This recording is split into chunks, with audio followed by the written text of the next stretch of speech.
YouTube? Welcome back to the deserts of Kharak, where we're going to have AGameAnx, who I think a lot of people agree is probably the best multiplayer player in Deserts of Kharak. I've seen him win this tournament multiple times, and he's coming up against the Oblivinator. We're going to be watching this from the perspective of AGameAnx. Now, he chose the random faction, so you can choose from 5 factions, and you have to choose a faction and stick to it in each round of the tournament. And he chose random, which means that he has the downside of not knowing which faction he's going to get, but his enemy also has the downside of not knowing what faction he's going to get. So a interesting play by AGameAnx, and a showing of his confidence level too, that he feels like he can take a random faction up against whatever faction it is that you're bringing. So gutsy, I like it. It's cool to see that kind of play from this player, since he should feel pretty seasoned at the game. He's pushing up a base runner. He hasn't retired it, and as we look at unit production, both players going to kick out extra salvagers early, which is what you would expect. Here is Oblivinator's coalition carrier. Both players start with a defensible resource position on this map, so it usually leads to a bit of macro gameplay, though a rush is not out of the question. It's just that it's easier to protect your salvagers with your carrier up in that choke point, so typically you'll see players go for extra production cruisers, and in this case A-Game is cranking out an extra support cruiser so that he can push up his mining a lot faster. I love the lightning on this map, it's so cool. Here's the artifact retrieval zones, so Oblivinator trying to extract here to the red area, and AGameAnx trying to go to the white area. So let's just kind of see what happens. We can see AGameAnx tech tree. He's got light assault vehicle on the way, but he has obviously saved up some resources to get to a production cruiser, and I would expect that you're probably going to see a production cruiser coming up soon for Oblivinator as well. It'd be a pretty straightforward build order for this map. We're on the way. Go for carrier. So let's watch what happens here. Light assault vehicle is going to finish up, and let's see what A-Game chooses to do next. It'll give us a hint as to what kind of play he's going to go for. So he's still saving up some, yep, he went for fighter and gunship fabrication, so he's looking maybe for an early air rush from A-Game. And if you're able to snipe off a support cruiser, which is a pretty good bet that he's going to have a support cruiser here and try and greedy up some artifacts now. A-Game looks like he's going to try and run an artifact. So let's watch this. Look at his base runner like being all classy here. Backs up onto the artifact. So back it on up, boys. On our way. So he's going to run this artifact. He's going to have some LAVs up. So he's got a little bit of escort here. This map is beautiful. This game is beautiful. Let's watch this LAV kind of cruise through the map here. Ready. Deploying field logistics module. This game's so cool. Be advised. Oh, the probe there from Oblivinator getting shot down by the LAVs. LAVs have that. There's Oblivinator's his base runner in the background. This game, I love this game. Get you a close up of the LAV. How'd you like to get one of these things out and just take it for a spin? Be a lot of fun, right? I think between that and a Warthog from Halo, it'd be pretty good. So it looks like going to be an easy capture here for A-Game to take the lead 1-0, but you have Oblivinator here who is now running an artifact as well. So going to try and tie up the score, but you're going to see some harassment from these light attack vehicles. Oh, strike fighters. I hear them cranking out. Yeah, 2 strike fighters in the hangar. Or 1 in the hangar and 1 on the way. So A-Game is building up strike fighters. There is a support cruiser up by Oblivinator, so he is maybe trying to go for a bit of a macro. I don't see anything but a couple of LAVs up. Hold and stand by. Coordinates confirmed. Let's watch this LAV engage the base runner. There's 2 LAVs now. Hold position. Strike fighter ready for service. So AGameAnx trying to do some damage here. I don't think he's going to be able to cause enough damage to the base runner to actually stop the capture. On our way. So I think the base runner is going to make it. Trying to get you all some close-ups of this happening. I really love this game. And I was going to skip some of these matches so that I could try and get to the finals, and then Mr. Sinistro, the guy Sinistro, who provided me with all these replays, has already sent me the file packet with the replays from Artifact Cup 19, which took place this last Saturday. And you all were like, no, Air, hey, just we want to see them all. I had like an overwhelming response in the last video I made to this. Like, we want to see all the replays in the tournament. So I'll show you all the replays. There is one battle from the round of 16 that I'm not going to show because it looks like one of the players rage quit, and that's not very entertaining. And then I think there was one player who got a bye into the second round just because of the way the tournament was set up. So yeah, here comes the strike fighters. This is going to be ugly. So the support cruiser does not have anti-air this early into the game, and it is going to suffer mightily at the hands of these strike fighters. I'll let you kind of watch that. See the strike fighters swarming over like flies. They are going to wreck. Now the LAVs providing some nice anti-air support there from Oblivinator, but it's too late. His support cruiser eats it. And now there is going to be a distinct resource advantage for AGameAnx, so potential to get pretty lopsided here pretty quick. Based on what we just saw there, because now A-Game, he's got his first armored assault vehicles out. He's got another support cruiser up, so he's going to be mining 3 locations at full efficiency here very quickly. And this is going to get ugly. He's got the strike fighters, and it's going to be hard. It's very expensive to invest in anti-air. And when you're behind in economy, so this strike fighter rush is handy because number 1, it caught his opponent off guard. 2, it took out a support cruiser, which is massive economic damage, both in the cost that it took to build it, and also in the fact that he can't mine as effectively without it. So you see he had to build another one here for the support cruiser. And now he would also have to invest in anti-air to keep the strike fighters off, which again is even more. So it is an interesting rush. It worked. He came out early. He got it done. If there would have been like a ball of LAVs or something to help give some anti-air fire, it might have stopped it. But now you've got 3 AAVs spread across the field with some LAVs coming in. There is a railgun up. So Oblivinator not out of this yet if he can use that railgun and his LAVs effectively. But, oh yeah, here it goes. So, ugly hit there. I think he was trying to do an anti-air turret, but maybe not. At this point, I mean, A-Game has kind of just got the run of the field here, depending on how he determines to use it. Yeah, okay, a missile battery up, so he did invest. He's got some protection now, so Oblivinator trying to stay in this game. Strike fighters are going to come in and do some damage, but between the base runner and the missile battery, he's going to be able to push him back a little bit. Now, they might try and snipe the missile battery, but it looks like A-Game's just going to play it safe and pull back. Let's go. Steady base. Destination set. A-Game's got 3 support cruisers out, so his carrier can now come and focus on combat. Let's see what his research has given him here. He doesn't have any power upgrades. He's going for LAV armor. And he does have railgun tech. He hasn't built any yet. He's moving artifacts, so he's up to 3 artifacts here in a moment. I don't know if this can be stopped at this point.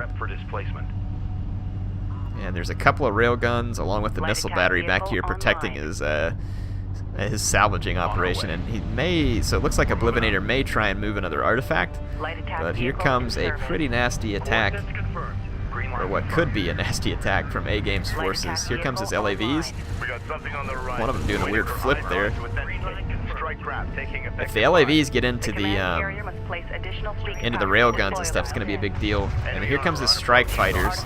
So A-Game's going to come out with the strike fighters, and it looks like he's in an all-out push. He's got railgun support now too.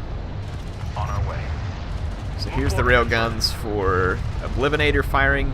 This ball of LAVs completely outmatches the enemy LAVs and should be able to get all up on top of this railgun. So here is the main battle here. Little ball of LAVs and AAV moving up, and they should be able to push into the railguns now. So let's see if that's what A-Game does. So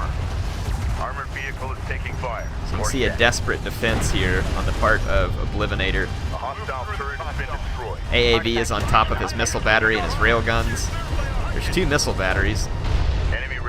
So the strike fighters are keeping their distance. Very intelligent by A-Game, and his carrier just coming right up into the middle of it. He's researching power reserve now to give himself an edge over the enemy carrier, so he's in an early carrier push. Here comes the strike fighter now that the missile batteries are down. And look at A-Game. Just flat out rolling now. Oblivinator got caught by that early air rush, and to be honest, I mean, when you get caught in a situation like that, it's hard. It's hard to recover. Not only that, he's up against a great player here. So he is in big trouble. see the railguns. Look how many railguns up all of a sudden by A-Game. Woo! Someone in one video made a comment like, hey, this game seems like when it starts to snowball, it just snowballs out of control. Well, like I said, any RTS can go that way. These base building type RTS like this, economy is a big deal. And being able to slow the opponent's economy and cause damage, it changes the game, and it can change it drastically. It's not like Total War where you pick equivalent money armies at the beginning of the battle. This one requires that you have to go out and grab those resources, and so if you're not able to grab them, you'll lose big. And in this case, Oblivinator did. And I'm not trying to run him down, and I don't think I like my chances versus AGameAnx, to be honest. He's part of the reason I'm scared to join these tournaments. He is great. But anyway, let's watch and see what happens in Game 2. Can Oblivinator turn around, win a game, and get himself back in this, or will A-Game come back and take Game 2 and move on to the next round? Let's see. Alright, here we are in the Gaussian territories. This is a pretty cool map. I like a lot of the maps in this game. When this game first released, I was like, man, they don't have enough maps. But the maps they did have are good, and pretty quickly, Blackbird, the developers, turned around and released maps for it, and it was pretty impressive. So clearly we're following from A-Game's perspective, and the reason we should know that is because he is random faction, and you can see this time he's Gaussian, and he plays a mean Gaussian. He has definitely got some Gaussian skills from what I've seen him do in the past.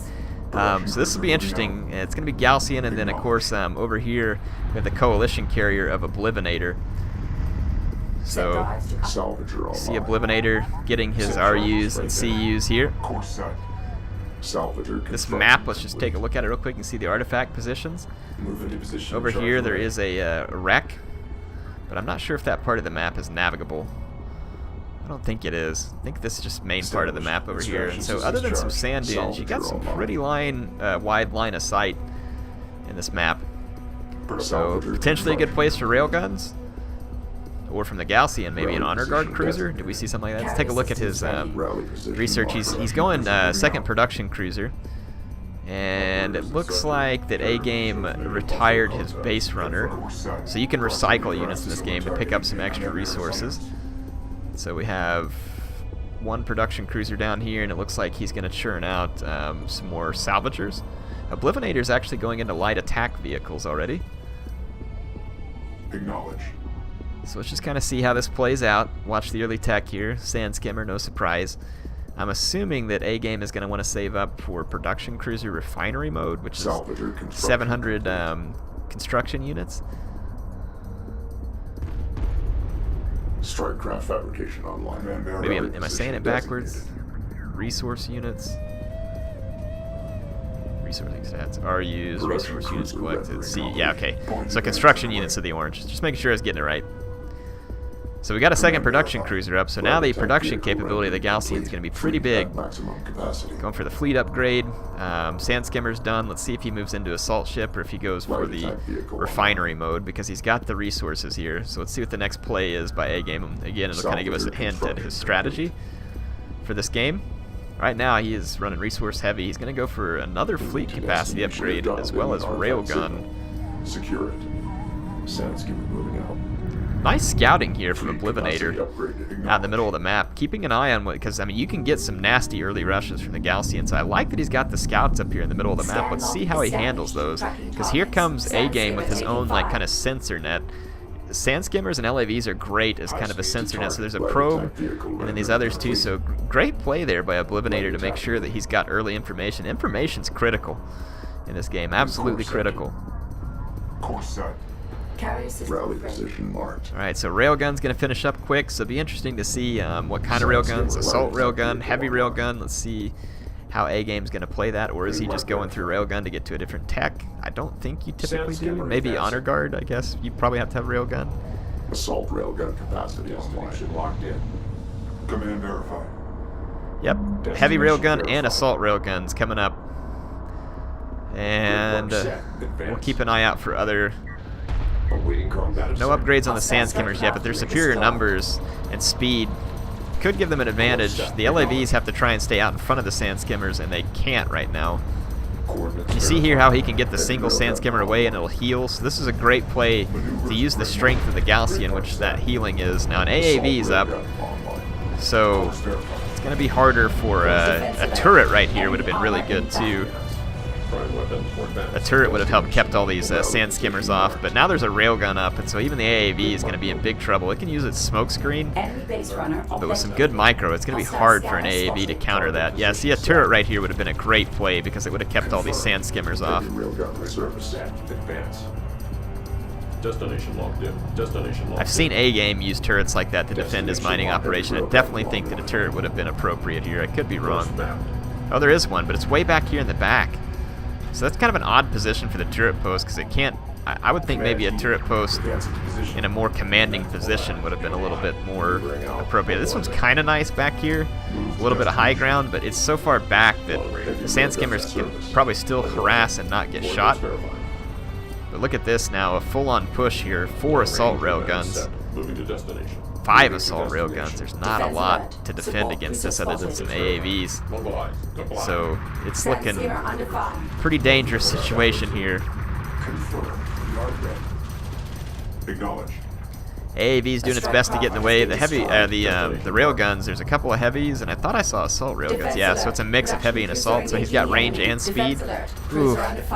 When they open here, the support cruiser is going to start getting ripped apart by Gaussian railguns. The Gaussians have a high ground advantage too, so they're really going to be able to dish it out here. So Oblivinator's using his smoke. He's trying to delay this. He comes in from the flank with some LAVs, but the assault railgun can kind of kite this, and then there's sand skimmers to come help, so it's a valiant effort. There's just not enough LAVs. And so this engagement comes too early, and he's going to lose it. One heavy railgun lost, but he lost his LAVs. Enemy armor inbound. The production cruiser here almost got killed somehow. I missed that. Must have been the AAVs. So, trying pretty hard to defend here. That turret post now coming in handy. There's a new one, but it got picked off by... turret destroyed. Is that another turret? No, it's a logistics module, so the turret got picked off. It's like maybe the carrier coming over to try and push this back, but I don't know. Like I said, it's looking pretty rough for Oblivinator, in my opinion. He's got a great player across from him. There's plenty of resources rolling in for A-Game. It's going to take a very, very handy defense to get this push back. And all it's going to take, yeah, see there, losing a railgun. If we go take a look at the units lost, Oblivinator has lost 16 units for a total of almost 2,000 CUs. So right now, A-Game's performing much better. And A-Game's got more railguns coming up. He's going to be able to threaten the carrier pretty seriously. Enemy support cruiser destroyed. Support cruiser down. Yeah, I don't see how Oblivinator comes back from this. So, A-Game is a great player. He is a really talented player. He's got excellent micro. He's got good build orders. He knows the game. And you're certainly able to tell here.